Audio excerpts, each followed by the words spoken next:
I did a video on dogs in Greek art and that seemed popular, and as I said, I thought I'd do some others. So here's one all about birds.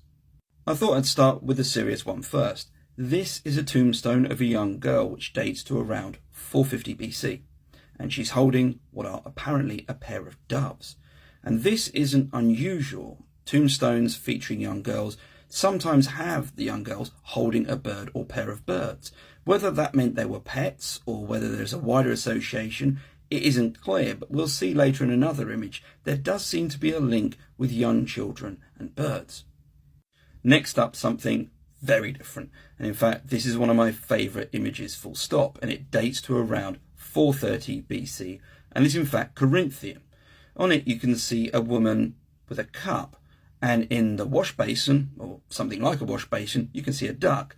Now what seems to be going on here is a game of Kottabos, which was actually a drinking game, and that cup that she's holding with a finger, you'd have bits of wine at the end of the drinks, and those were flicked aimed at a target. So she's playing that game with a duck who doesn't seem to be that impressed, but it's a fantastic image. What's not to love about it?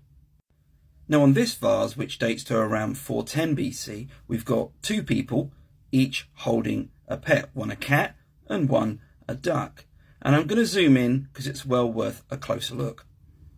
Weirdly enough, cats don't feature a lot on Greek vases, but look at the interplay between the cat and the duck. The cat does look a bit confused, and the duck is definitely not enamoured with what's going on.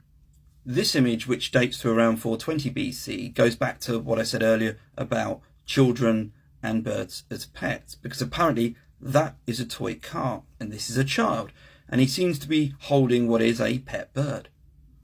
And then finally this, which dates to 480 BC and shows a youth holding a bird cage, and I'll zoom in so you can see a bit more closely. Hopefully you can see that a bit more clearly. I wonder if it's a type of songbird or something like that. If you've got any suggestions, let me know.